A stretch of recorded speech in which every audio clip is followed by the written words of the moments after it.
मैं हूं सबक चांद एक नई वीडियो के साथ। और आज के सेशन हम डिस्कस करने जा रहे हैं एमडीकैट सेल्फ असेसमेंट में 2014 के टेस्ट और प्रिपरेशन में किंगडम प्रोकैरियोट्स एंड मोनेरा।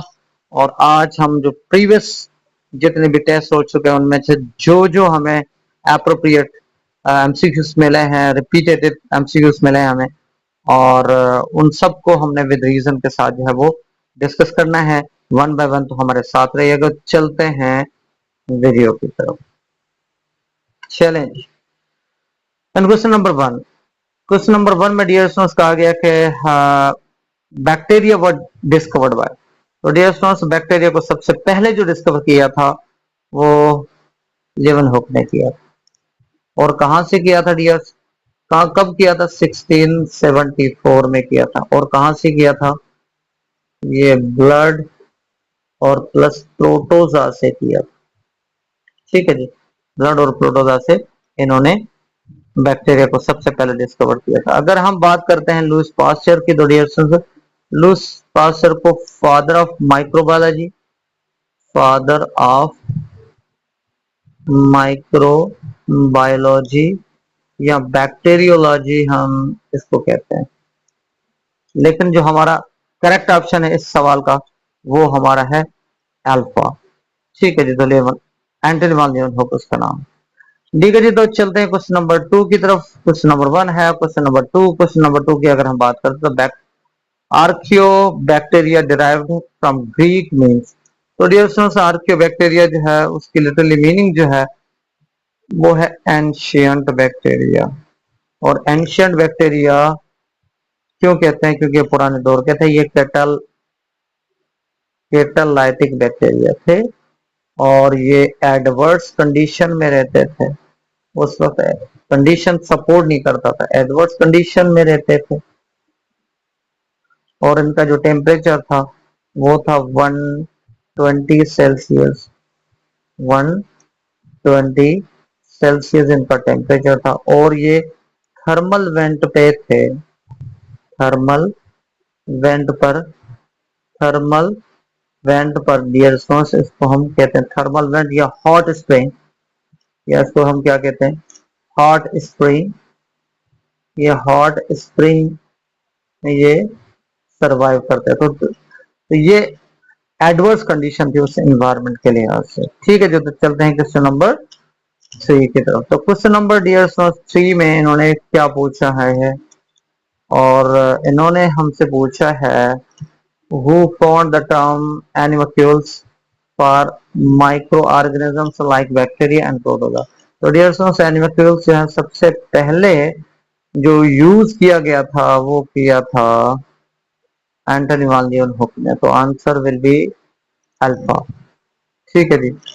और चार्ल्स चैम्बरलेन जो है ये ऑलरेडी हम पढ़ चुके हैं सेलुलर लाइफ में बैक्टीरिया में वायरस में, क्योंकि इन्होंने ये सबसे पहला बंदा था जिसने क्या किया था, जिसने वायरस की एविडेंसेस दी थी। तो ये फर्स्ट एविडेंस इसने दी थी। फर्स्ट एविडेंस इन्होंने दी थी ऑफ वायरसेस। और कैसे दिया था? उन्होंने फिल्टर पेपर को यूज करके उन्होंने पोर्सिलेन फिल्टर पेपर को यूज किया था और रेबीज को फिल्टर किया था। सबसे पहले जो रेबीज वायरसेस हैं, रेब्डो वायरसेस या रेबीज जो वायरसेस हैं उनको फिल्टर किया था। तो सबसे पहली एविडेंस जो दी थी वो किसने दी थी वायरस के हवाले से? वो चार्ल्स चैम्बरलेन ने दी थी। तो इसका यहाँ पे जो एनिमल्क्यूल्स है उसका जो राइट ऑप्शन है वो है अल्फा। ठीक है जी, तो अल्फा इज करेक्ट। चलें जी, अगर हम बात करते हैं क्वेश्चन नंबर 3 की, तो क्वेश्चन नंबर 3 में इन्होंने क्या कहा है? विच of the following structure is variable structure in bacteria. तो डियर स्टूडेंट्स वेरिएबल स्ट्रक्चर कौन सी वेरिएबल स्ट्रक्चर हैं, कौन सी नॉन वेरिएबल स्ट्रक्चर्स हैं? तो डियर स्टूडेंट्स आपको थोड़ा सा मैं बताता चलूं कि वेरिएबल और नॉन वेरिएबल स्ट्रक्चर में क्या फर्क है। डियर स्टूडेंट्स अगर ये एक तस्वीर बना देता हूं बैक्टीरिया की, तो आपको पता है बैक्टीरिया में एक सेल वॉल है। ठीक है, एक सेल वॉल है और एक सेल मेम्ब्रेन है। वंस अगेन हम ड्राइंग। ठीक है जी। तो इसको हमने कह दिया ये सेल वाल है, इसको कह दिया ये सेल मेम्ब्रेन है, इसको कह दिया ये साइटोप्लाज्म है, इसको कह दिया ये न्यूक्लियड है। न्यूक्लियड एक जगह होती है जहाँ पे जेनेटिक मादा जो है वो पड़ा होता है। ठीक है जी। और हमने कह दिया ये जो छोटे छोटे जरे हैं ये राइबोसोम्स हैं। तो डियर स्टूडेंट्स, ये सारी चीजें मोस्टली बैक्टीरिया में पाई जाती हैं, जिसकी वजह से हम इसको कहते हैं इनवेरिएबल। राइट, ये क्या होंगे? इनवेरिएबल होंगे ये। लेकिन कुछ एडिशनली चीजें पाई जाती हैं, जैसे कि यहाँ पे बैक्टीरिया बना दिया मैंने। ठीक है जी। तो ये बैक्टीरिया का ये सेलवाल हो गया। यहाँ पे देखें जरा, अगर मैं बनाता हूँ प्लाज्मिड, तो प्लाज्मिड सब में, तमाम बैक्टीरिया में नहीं पाया जाता। अगर मैं यहाँ पे फ्लैजिला ये मैंने बना दिया, तो फ्लैजिला भी सब में नहीं पाया जाता। अगर मैं यहाँ पे पिली बना देता हूँ, ये प्रोजेक्शन है, ये सेल मेम्ब्रेन का प्रोजेक्शन होता है जो कंजुगेशन करता, तो ये भी सब में नहीं पाया जाता। तो डियर स्टूडेंट्स, ये सारी चीजें जो है वो डिफरेंट डिफरेंट जो वैरायटीज हैं बैक्टीरियाज की, उनमें पाई जाती हैं, लेकिन कॉन्स्टेंटली नहीं पाई जाती। मतलब ये वेरिएबल्स होंगे। तो वेरिएबल का मतलब डियर स्टूडेंट्स ये होता है कि ये जो तमाम बैक्टीरियाज में ये स्ट्रक्चर्स ना पाई जाती हों, तो उनको वेरिएबल्स में काउंट करते हैं। तो ये these are the variables because they are not found in all bacterias. तो ये सारे बैक्टीरियाज में नहीं पाए जाते, लेकिन कुछ बैक्टीरिया में पाए जाते हैं। लेकिन अगर मैं बात करूं साइटोप्लाज्म की, सेल मेम्ब्रेन, या मैं सेल वॉल की बात करूं, या न्यूक्लियोइड की बात करूं, तो डियर स्टूडेंट्स ये सब में पाए जाते हैं। चाहे एक अगर सेल वॉल है, तो सेल वॉल सिर्फ एक बैक्टीरिया ऐसा है जिसका नाम है माइकोप्लाज्मा। सबसे छोटा बैक्टीरिया माइकोप्लाज्मा है, जिसमें सेल वॉल नहीं पाई जाती। बाकी सब के सब जो है बैक्टीरियाज हैं, उसमें सेल वॉल भी मौजूद होती है। तो ये वाहिद एक जो माइकोप्लाज्मा एक ऐसा बैक्टीरिया है जिसमें नो सेल वॉल। और आगे चलकर एक एमसीक्यू में आपको बताऊंगा कि जिसमें सेल वॉल नहीं होती, तो उसको हम स्टैंड नहीं कर सकते, उसको ग्राम पॉजिटिव या ग्राम नेगेटिव में हम काउंट नहीं कर सकते।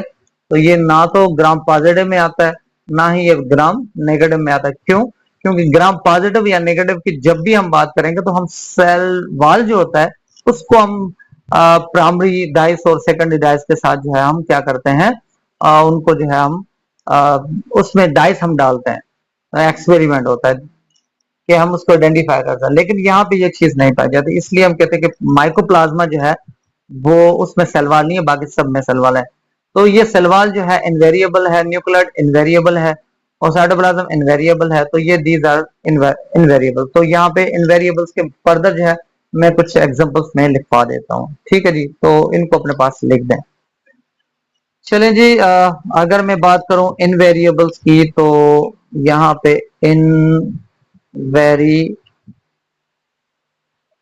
इनवेरिएबल, ठीक है। और यहाँ पे मैं लिख देता हूँ वेरिएबल। वेरिएबल माना चेंज, इनवेरिएबल माना वो जिसमें कोई चेंजेस ना हो। ठीक है जी। तो अगर मैं इनवेरिएबल की बात करूं, तो once again I am writing over here cell wall सबसे पहले, उसके बाद सेल मेम्ब्रेन, उसके बाद साइटोप्लाज्म, देन राइबोसोम, और डियर सॉन्स न्यूक्लाइड। ठीक है जी, न्यूक्लाइड हो गया। तो these are invariable structures because they are found in each and every bacteria, right. अगर हम वेरिएबल की बात करें, तो डियर सॉन्स वेरिएबल कौन से होंगे बैक्टीरिया? तो वेरिएबल बैक्टीरिया वो होंगे जिसमें फ्लैजिला हो, क्योंकि फ्लैजिला सब में नहीं पाया जाता। पीली हो, यह भी सब में नहीं पाया जाता। अगर बात करें फिम्ब्राए की, तो फिम्ब्राए भी सब में नहीं पाया जाता। पीली और फिम्ब्रा दोनों सेक्सुअल रिप्रोडक्शन में ये टेक पार्ट करते हैं। ठीक है जी। प्लाज्मिड, तो प्लाज्मिड भी सब में नहीं पाया जाता। स्लाइम, स्लाइम डियर स्टूडेंट्स एक ऐसा पार्ट होता है जो पैथोजेनेसिस से बैक्टीरिया को प्रिवेंट करता है। कैप्सूल, कैप्सूल टाइटली होता है और कैप्सूल जो है वो टाइटली होता है और उसके ऊपर जो है सेल जो है वो स्लाइम होता है जो क्या करता है, स्लिप करता है किसी भी चीज को और गमी होता है। ठीक है जी, तो ये थोड़ा टाइटली होता है और रिजिड होता है और वो गमी होता है और स्लिपरी होता है। तो चलें जी, ये कुछ मैंने एग्जांपल लिख दिए हैं कि वेरिएबल्स कौन सी स्ट्रक्चर हैं और इनवेरिएबल कौन सी स्ट्रक्चर्स हैं। तो ये सारी चीजें अपने पास लिख दें, ये सारे एमसीक्यूज हैं। तो चलते हैं अगले चलते हैं इसके एमसीक्यूज की तरफ कि इसका what will be the right option. तो यहाँ पे मैंने काफी ऑप्शंस मैंने आपको बता दिए हैं। तो चलें जी, यहाँ पे देखें और क्रोमेटिन बॉडीज की बात करें तो ये पाया जाता है, सेल मेम्ब्रेन भी पाया जाता है। ये सबको हमने कहा था ये इनवेरिएबल स्ट्रक्चर है। लेकिन अगर बात करते हैं कैप्सूल की तो ये वेरिएबल स्ट्रक्चर है क्योंकि ये सब में नहीं पाएगा। तो राइट ऑप्शन जो होगा वो कैप्सूल होगा। राइट, तो चलते हैं क्वेश्चन नंबर 5 की तरफ। और क्वेश्चन नंबर 5 में क्या इन्होंने पूछा हमसे कि the cell envelope of the bacteria, of bacteria cell include of the following except. तो इनमें कोई एक ऐसी चीज जो सेल एनवेलप में नहीं आती। तो डियर स्टूडेंट्स, अगर हम सेल इनवेलप की बात करते हैं तो सबसे पहले तो वंस अगेन स्ट्रक्चर की बात करेंगे हम बैक्टीरिया की। तो डियर स्टूडेंट्स, ये बैक्टीरिया की स्ट्रक्चर बना रहा हूँ, ये है बैक्टीरिया की स्ट्रक्चर। और डियर स्टूडेंट्स, ये उनका ये उनमें अंदर जो है सेल मेम्ब्रेन है, तो ये सेल वॉल है। और डियर स्टूडेंट्स, अगर बात करूं ये उनका कैप्सूल है और कैप्सूल थोड़ा रिजिड होता है इसलिए थोड़ा मैं इसको मोटा कर देता हूँ। ठीक है, तो ये थोड़ा सा रिजिड हो गया।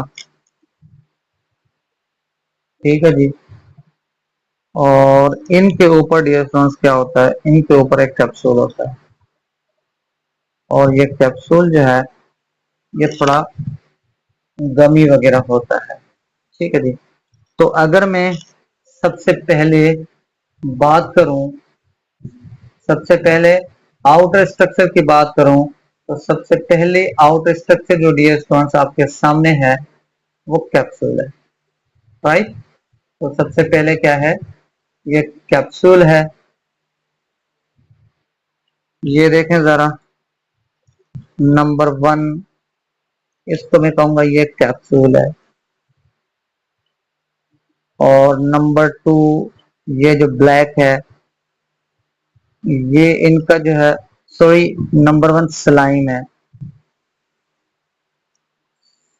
स्लाइम स्लिपरी है ये। Number 2 capsule. और नंबर 3 ये जो रेड है, ये जो रेड है ये सेल वॉल। और ये जो येलो है सेल मेम्ब्रेन। ठीक है जी, तो इससे एमसीक्यूज कैसे निकल सकते हैं। तो आउटर मोस्ट जो होगा, आउटर मोस्ट जो स्ट्रक्चर है वो स्लाइम है और उसके इनर जो होगी इंटर टू स्लाइम क्या होगा, कैप्सूल होगा।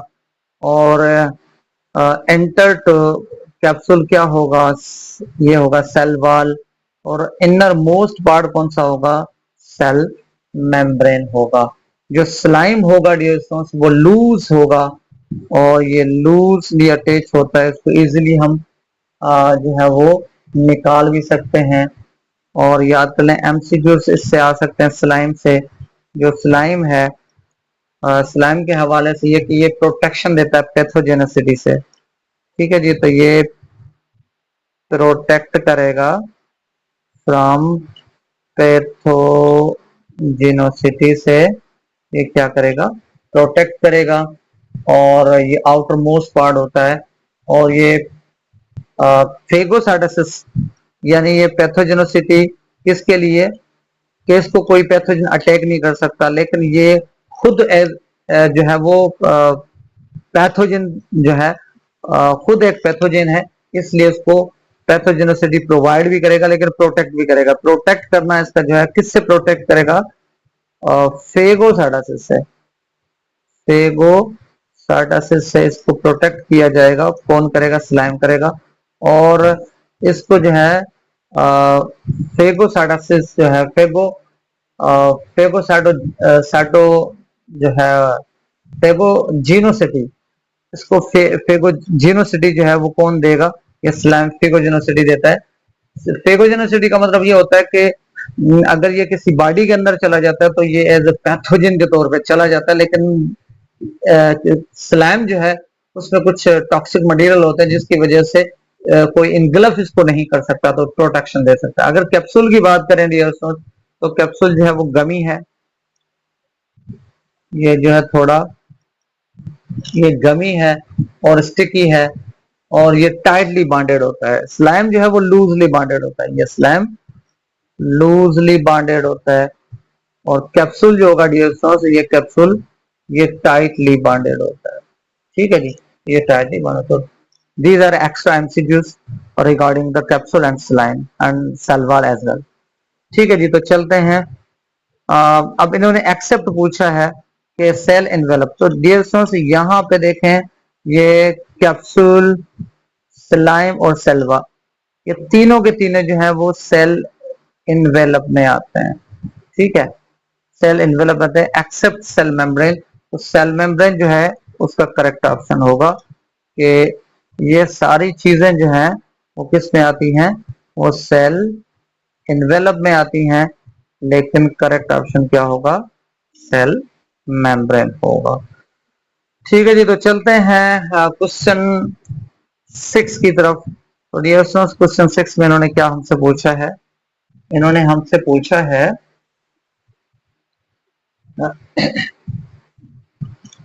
Resistance to bacteria against all types of unfavourable conditions is provided by.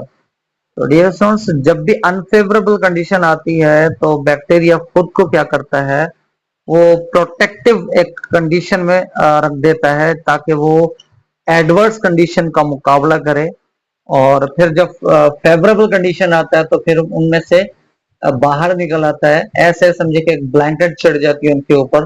तो डियर स्टूडेंट्स, यहाँ पे जिसका करेक्ट ऑप्शन है वो है स्पोर्सिस, क्योंकि इसमें एंडो और एक्सो स्पोर्सिस, एक्सो प्लस एंडो स्पोर्सिस जो है वो पैदा हो जाते हैं और इनके ऊपर कवरिंग चढ़ जाती है।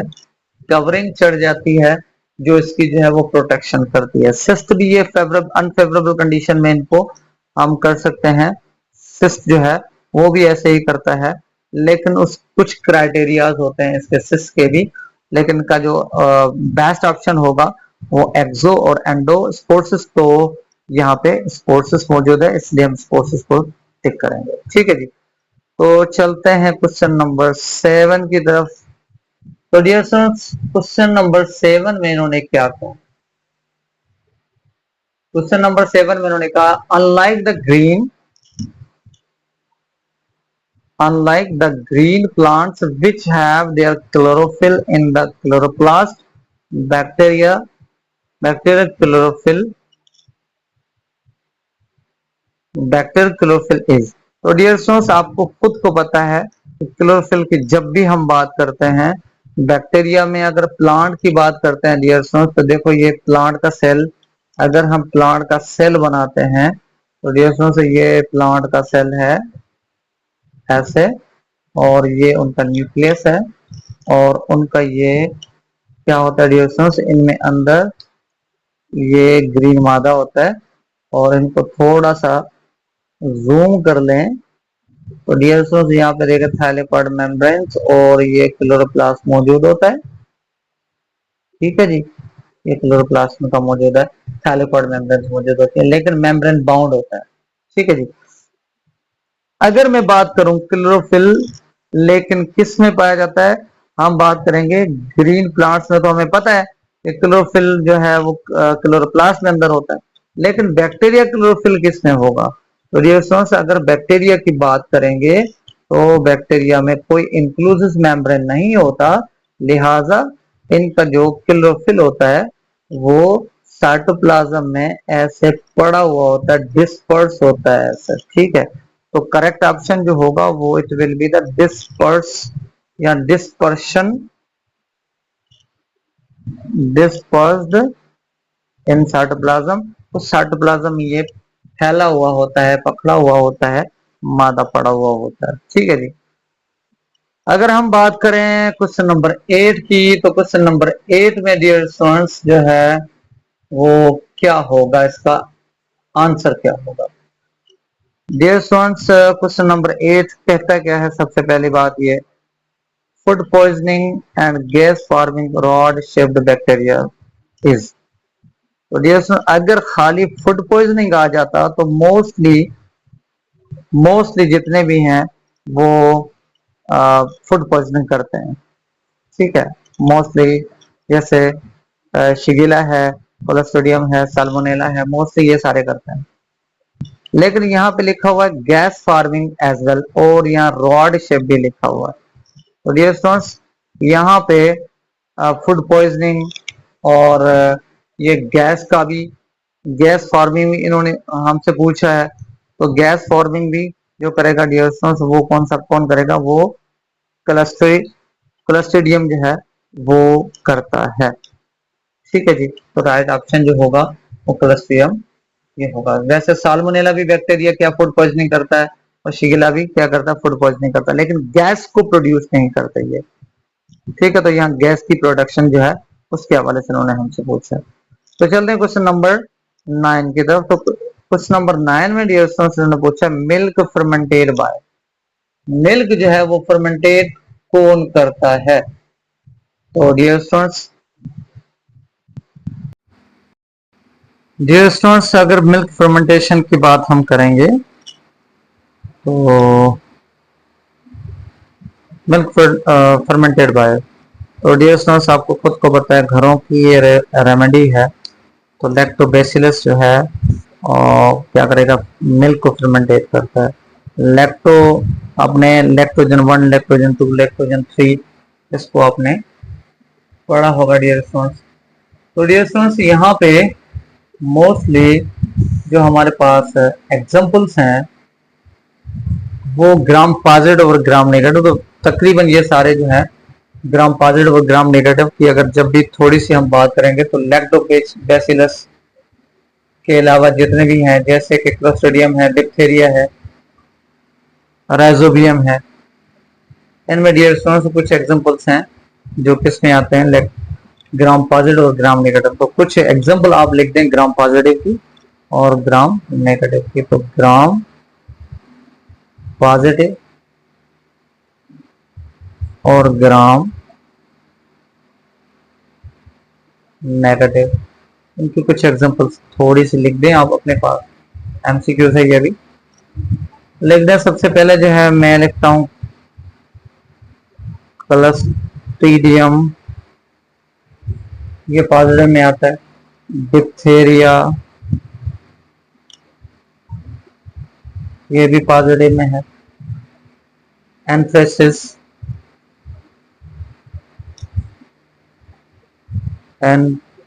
एंथ्रेसिस और ये ज्यादा नहीं तो थोड़े और, ट्यूबरक्लोसिस, ट्यूबरक्लोसिस, ये सारे बैक्टीरिया जो है वो पॉजिटिव है। नेगेटिव बैक्टीरिया की अगर हम बात करेंगे तो E coli bacteria, E coli, vibrio,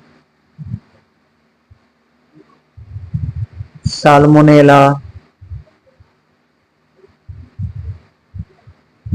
salmonella bacteria और एजोबैक्टर,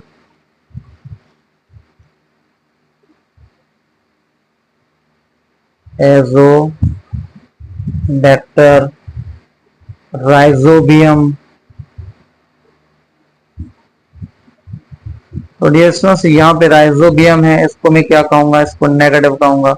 एजोबैक्टर है ये भी नेगेटिव है। क्लस्ट्रिडियम जो है ये पॉजिटिव है। तो डियर स्टूडेंट्स ये यहाँ पे मोस्टली आपसे ये भी सवाल हो सकते हैं भाई कौन सा पॉजिटिव है कौन सा नेगेटिव है, ठीक है। तो ये पॉजिटिव और नेगेटिव भी आपने याद करना है, ठीक है जी। तो इस आंसर जो इसका होगा मिल्क फर्मेंटेशन का, वो आंसर होगा चार्ली, राइट। तो चलते हैं क्वेश्चन नंबर 10 की तरफ। डियर स्टूडेंट, अगर हम क्वेश्चन नंबर 10 की बात करते हैं तो क्या है 10 क्वेश्चन नंबर में, तो पढ़ते हैं bacteria differ from viruses. Bacteria जो है वो वायरसेस से डिफर है। ऑप्शंस में हमसे पूछा गया कि pathogenicity, pathogenic nature, having well defined nucleus, genetic material, lacking of nucleus. तो डियर स्टूडेंट्स, अगर हम डियर बैक्टीरिया की और वायरस की स्ट्रक्चर की बात करें डियर्स, तो आपको पता है ये एक वायरस की तस्वीर है, ठीक है। ये उनके टेल वगैरह, ये उनकी बेस ब्लड और ये डलिंग करता, ठीक है जी। अगर बैक्टीरिया की बात करें तो ये उनका बैक्टीरिया और ये उनका सेल वॉल है और ये उनका प्लाज्मिड है, ठीक है, और ये उनका जेनेटिक मादा है, ठीक है जी।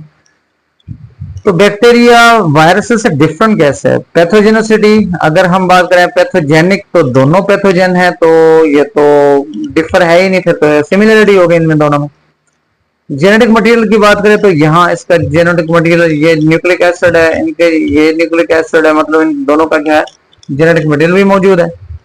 लेकिंग ऑफ न्यूक्लियस, तो लेकिंग ऑफ न्यूक्लियस, बैक्टीरिया में न्यूक्लाइड होता है, मतलब उसमें भी न्यूक्लियस नहीं होता, और यहाँ पे भी इसका जो जेनेटिक मादा होता है वो भी न्यूक्लिक एसिड होता है, या तो आरएनए होगा या तो डीएनए होगा, तो दोनों में न्यूक्लियस भी नहीं है। तो बाकी एक पॉइंट बच रही है, कौन सी पॉइंट बच रही है? बीटा बच रहा है, और बीटा जो है it will be correct option. क्यों? इन इसलिए क्योंकि जो साइटोप्लाज्म है, बैक्टीरिया का साइटोप्लाज्म मौजूद है, वेल डिफाइंड होता है, और वायरसेस में जो सेल नहीं होता, तो इसलिए उसमें कोई भी साइटोप्लाज्म नहीं होगा, इसलिए जो वेल डिफाइंड साइटोप्लाज्म है वो बैक्टीरिया में मौजूद होता है। तो this is the difference between viruses and bacteria, ठीक है जी। और अगले सवाल में इन्होंने हमसे क्या पूछा है dear students, in question number 11 इन्होंने हमसे पूछा है bacteria living in a humans large intestine that feed on undigested food without harming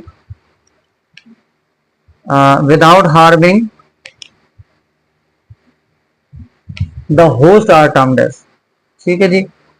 without harming the host, ये बैक्टीरिया जो ह्यूमन इंटेस्टाइन में रहता है और उन्हें अनडाइजेस्टेड फूड पे ये फीड करता है, और किसी को भी, किसी इंसान को कोई या होस्ट को कोई भी नुकसान नहीं दे रहा, उसको हम क्या बोलेंगे? तो डियर स्टूडेंट्स, जब भी कोई चीज नुकसान नहीं देती उसको एक टर्म हम देते हैं सिम्बियोसिस, ठीक है। तो इनको हम सिम्बियोट्स भी कह सकते हैं, सिम्बियोसिस भी कह सकते हैं डियर स्टूडेंट्स। तो राइट ऑप्शन जो होगा वो होगा बीटा, ठीक है जी। प्रेडेटर की बात करें तो आपको पता है प्रेडेटर जो है एक प्रे और प्रेडेटर एसोसिएशन होता है। कमेंसलिज्म एक को फायदा होता है, किसी भी एक होस्ट को फायदा हो, होस्ट कह सकते हैं, पार्टनर कह सकते हैं, और एक पार्टनर को फायदा हो, दूसरे को ना फायदा हो ना नुकसान हो, तो कमेंसलिज्म होता है। पैरासाइटिक जो होगा वो होस्ट और गैस एसोसिएशन होता है, तो यहाँ पे होस्ट प्लस गैस एसोसिएशन लिख दिया मैंने, और कमेंसलिज्म में क्या होगा, वन इज बेनिफिटेड, एक को जो होगा बेनिफिट होगा, दूसरे को ना बेनिफिट ना उसको लॉस होगा। और प्रेडेटर जो होगा वो प्रे और प्रेडेटर रिलेशनशिप ये आता है, कोई जी यहाँ पे दोनों क्या होंगे डियर स्टूडेंट्स, एक शिकार होता है दूसरा शिकारी होता है, लेकिन सिम्बियोसिस या सिम्बियोट्स में होता है कि दोनों को बाहमी फायदा हो, दोनों जो पार्टनर होते हैं दोनों को फायदा हो, तो ये फायदे वाली बात सिम्बियोट्स में आती है, ठीक है जी। तो चलते हैं क्वेश्चन नंबर 12 की तरफ। डियर स्टूडेंट्स, क्वेश्चन नंबर 12 में इन्होंने हमसे पूछा है the human insulin is being commercially produced from the transgenic copies of, तो उन्होंने पूछा ह्यूमन जो इंसुलिन है वो कमर्शियली प्रोड्यूस होता है किसमें, ट्रांसजेनिक स्पेशीज। तो पहली बात यह कि ये ट्रांसजेनिक स्पेशीज कौन सी होती है, बैक्टीरिया है, और बैक्टीरिया में ये इकोलाई बैक्टीरिया होता है और हमारे आंतों में ये रहता है। तो इसके अंदर क्या होता है, इसमें अंदर एक प्लाज्मिड होता है जिसमें जीन को इंसर्ट किया जाता है, ठीक है जी। और राइट ऑप्शन जो होगा वो होगा इकोलाई। और इकोलाई जो है वो रॉड शेप्ड होता है, रॉड शेप्ड उनको कह दें, या एक्चुअली वो बैसिलस है, ठीक है जी। तो the correct option will B E coli. चलते क्वेश्चन नंबर 13 की तरफ। तो डियर 13 में इन्होंने हमसे क्या पूछा है, BCG vaccine is preventing mature against. तो डियर स्टूडेंट्स, ये जो बी फॉर बैसिलस, तो बैसिलस आपको पता है एक रॉड शेप बैक्टीरिया होता है। एक वैक्सीन होती है जो ट्यूबरक्लोसिस के लिए ये मौजू होती है। ऐसे जैसे MMR वैक्सीन होती है, ऐसे क्या है BCG भी वैक्सीन होती है। MMR जो वैक्सीन होती है वो मीजल्स, मम्स और रूबेला के लिए होती है। मीजल्स, मम्स और रूबेला के लिए भी एक वैक्सीन होती है, ठीक है, ये वैक्सीन होती है। ऐसे टीबी के लिए, ट्यूबरक्लोसिस के लिए, जो ट्यूबरक्लोसिस किससे होता है, माइकोबैक्टीरियम ट्यूबरक्लोसिस, तो ये पूरा नाम है इनका टीबी का। तो ये माइकोबैक्टीरियम ट्यूबरक्लोसिस जो है वो टीबी काज करवाता है, और ये टीबी का बेहतरीन इलाज वैक्सीन है जिसका नाम है BCG, ठीक है जी। तो चलते हैं क्वेश्चन नंबर 14 की तरफ। तो क्वेश्चन नंबर 14 में इन्होंने हमसे क्या पूछा है, विच of the following is autotrophic. तो डियर स्टूडेंट्स, इन्होंने पूछा हमसे ऑटोट्रॉफिक कौन सा है। तो डियर, जब भी हम बात करते हैं ऑटोट्रॉफिक की तो हम साइनोबैक्टीरिया में चले जाएंगे। साइनोबैक्टीरिया की बहुत ज्यादा एग्जांपल्स हैं, और जैसे कि नॉस्टॉक। और डियर स्टूडेंट्स, ये साइनोबैक्टीरिया वो बैक्टीरिया है जो ऑक्सीजेनिक है, ठीक है जी। ऑक्सीजेनिक का मतलब है ये वही सेम प्लांट वाला फोटोसिंथेसिस करेगा। जैसे कि अगर बात करें 6CO2 प्लस 6H2O, ये क्या करेंगे, C6H12O6 प्लस 6O2, इन्होंने ऑक्सीजन को प्रोड्यूस किया। तो इनको हम कहते हैं साइनोबैक्टीरिया। वो बैक्टीरिया यानी प्रोकैरियोट्स हैं जो ऑक्सीजेनिक होते हैं, मतलब ये कि आप प्लांट की तरह ऑक्सीजन को रिलीज करते हैं। लेकिन कुछ बैक्टीरिया ऐसे हैं जो वाटर के बजाय वो क्या लेते हैं, H2S लेते हैं, मतलब हाइड्रोसल्फाइड लेते हैं, और वो ऑक्सीजन की जगह भी सल्फर को क्या करते हैं, वो एलिमिनेट करते हैं। तो डियर स्टूडेंट्स, जो प्लांट लाइक यहाँ पे होगा ऑटोट्रॉफिक होगा वो होगा एनाबेना, ठीक है। तो एनाबेना इज करेक्ट ऑप्शन। और एनाबेना में क्या होगा, सेम ही प्रोसेस होगा, ये कौन सा ऑटोट्रॉफिक वाला सेम प्रोसेस होगा, और ऑक्सीजेनिक है ये भी, क्योंकि ये प्लांट जैसे प्लांट प्रिपरेशन करते हैं फोटोसिंथेसिस के, ऐसे ये भी करते हैं, ठीक है जी। तो चलते हैं क्वेश्चन नंबर 15 की तरफ। और क्वेश्चन नंबर 15 में इन्होंने हमसे क्या पूछा है डियर स्टूडेंट्स, इन्होंने पूछा है द लार्ज नंबर, मैं थोड़ा सा जूम कर लूं इनको, ओके जी। तो उन्होंने हमसे पूछा है the large number of bacteria may be found in arrangement is called as. और सबसे पहला ऑप्शन दिया उन्होंने स्ट्रेप्टोकोकाई, सार्सिना, टेट्राड, डिप्लोकोकाई। तो डियर स्टूडेंट्स, सबसे पहली बात ये इन्होंने हमसे पूछा क्या, इन्होंने पूछा कि लार्जेस्ट नंबर जो है बैक्टीरिया का अरेंजमेंट के लिहाज से कौन सा होगा। तो डियर स्टूडेंट्स, लार्ज जो इनकी अरेंजमेंट होती है वो ऐसे कोकाई बैक्टीरियाज आपस में एक बहुत बड़ी चेन बनाते हैं। तो this chain is refer to the largest number of the bacteria. और right option will be a streptococcus. और स्ट्रेप्टोकोकस को हम कहते हैं ये चेन के फॉर्म में होते हैं, ठीक है जी। जो चेन के फॉर्म में होते हैं डियर स्टूडेंट्स, इसमें जो डिवीजन होता है, डिवीजन का जो प्लान होता है वो सिंगल प्लान होता है। देखें सिंगल एरो जा रहा है, इसको हम कहते हैं ये मोनो प्लान होता है इनका, या सिंगल इनका जो प्लान होता है cell of division, cell division का सिंगल प्लान होगा। ठीक है जी। तो जैसे ये देखें, ये मोनो, ये डिप्लो का भी ऐसे। अगर मैं कहूँ ये चार हैं ऐसे, तो डियर एक प्लान ये है और एक प्लान ये है, तो चार को टेट्राड बोलते हैं। तो टेट्राड में जो प्लान होंगे वो होंगे दो। अगर मैं बात करूं आठ की बात करूं डियर स्टूडेंट्स, देखें जरा, एक यहाँ पे, एक यहाँ पे, एक यहाँ पे और एक यहाँ पे, तो इसको मैं सार सीना भी कह सकता हूँ, सार सीना। तो इसमें देखें जरा, एक ये प्लान बन रहा है, एक ऊपर वाला प्लान बन रहा है और एक सीधा एस का डिवाइड का प्लान बनता है। तो आठ में जो हो गए वो तीन प्लान होते हैं, चार में दो प्लान होते हैं। ठीक है जी। तो ये दो प्लान है, कितने हैं यहाँ पे यूनिट्स चार, यहाँ पे कितने हैं आठ, और प्लान कितने हैं थ्री, तो थ्री प्लान में होते हैं। तो ये भी एमसीक्यूज इसमें आएंगे, ऐसे आते हैं, तो इनको भी अपने पास यहाँ वो लिख लें। ठीक है जी। तो right option will be step to focus. तो चलते हैं क्वेश्चन नंबर 16 की तरफ। और क्वेश्चन नंबर 16 में इन्होंने क्या पूछा है, इन्होंने पूछा है वाइब्रो को कॉल्डी belongs to which category of the bacteria. तो डियर स्टूडेंट्स, इन्होंने पूछा है कि जो वाइब्रो कालरा पैदा करने वाली जो बीमारी होती है वो किस बैक्टीरिया की कैटेगरी, यानी वाइब्रो कॉलरी जो है वो बैक्टीरिया के किस खानदान से ताल्लुक रखता है, किस कैटेगरी से ताल्लुक रखता है। डियर स्टूडेंट्स, आपको खुद को पता है कि यहाँ पे कोकाई हम राउंडेड को कहते हैं, और ये डिप्लो का मतलब होता है दो कोकाई आपस में मिले हों। बैसिली का मतलब होता है रॉड शेप होता है। स्पैरोकीट जो होता है डियर स्टूडेंट्स वो फ्लेक्सिबल होता है, ऐसे फ्लेक्सिबल होता है, थिन होता है। तो ये जो वाइब्रो है, वाइब्रो कामा भी इसको कहते हैं और वाइब्रो भी कहते हैं इसको। तो डियर स्टूडेंट्स, ये हमेशा रिप्रेजेंट करता है स्पैरोकीट को। ठीक है, स्पैरोकीट अलग है, स्पाइरलम अलग है। स्पैरोकीट थिन होगा, फ्लेक्सिबल होगा। स्पैरोकीट जो होगा डियर स्टूडेंट्स, ये स्पाइरलम जो होगा वो थिक होगा। जैसे अब मैं ये चीज बना रहा हूँ, तो ये क्या है, ये स्पाइरलम है। स्पैरोकीट जो होगा वो बिल्कुल फ्लैजिला की तरह फ्लेक्सिबिलिटी वाला जो है धागा होगा, अपेंडिजेस होता है। ठीक है जी। चलते हैं क्वेश्चन नंबर 17 पे। और क्वेश्चन नंबर 17 में इन्होंने हमसे पूछा कि साइक्लिस काज्ड बाय। तो डियर स्टूडेंट्स, साइक्लिस जो है पूरी बॉडी पे निशान होते हैं, सिस्ट पाए जाते हैं पूरे के पूरी बॉडी में।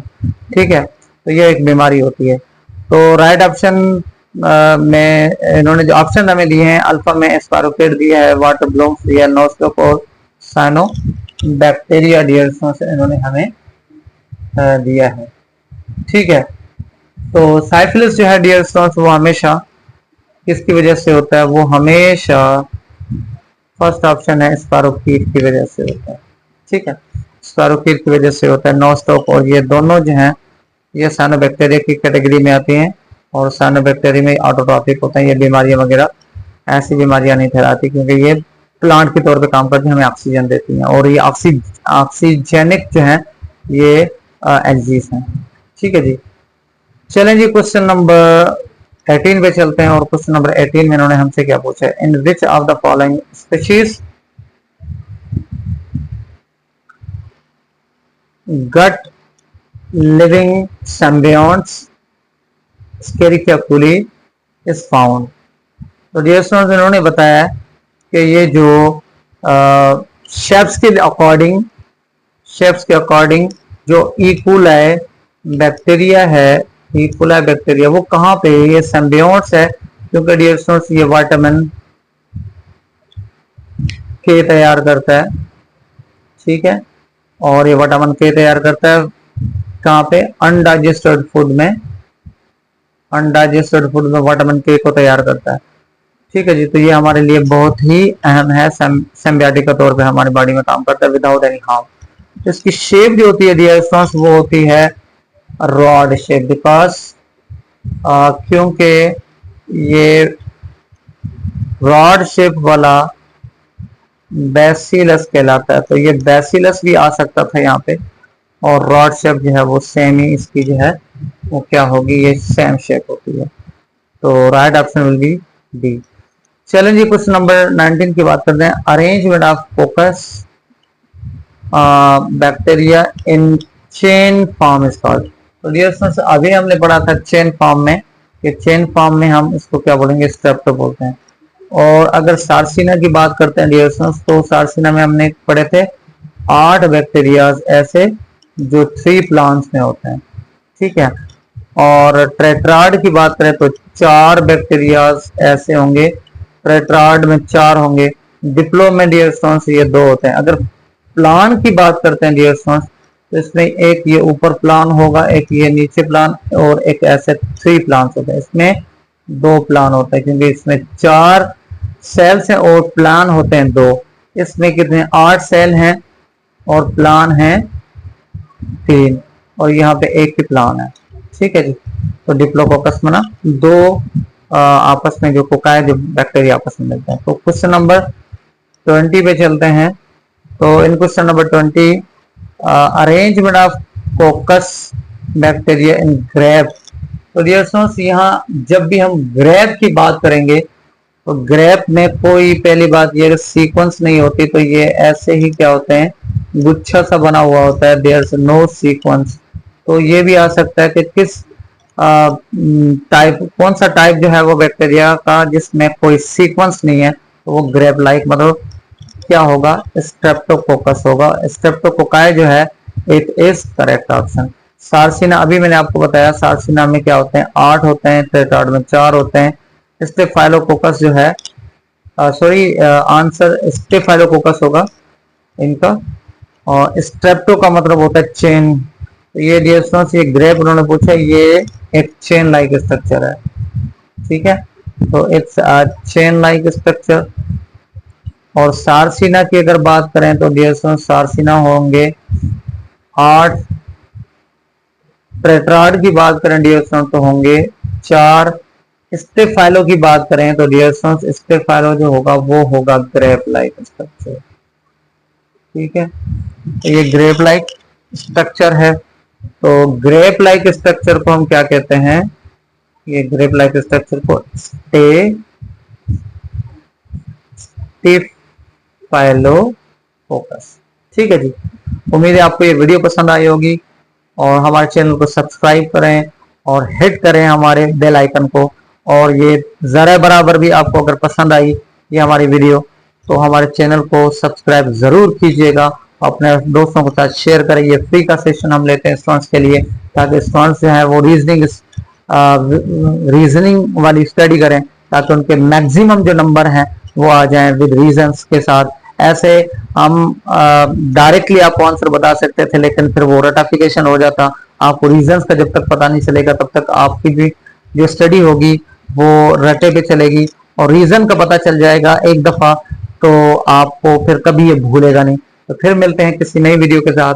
इसके बाकी सवाल जो हैं उसको सॉल्व करेंगे, क्योंकि मैंने 70 एमसीक्यूज इसके निकालने हैं, और 70 एमसीक्यूज ही मेरे सॉल्व करने हैं।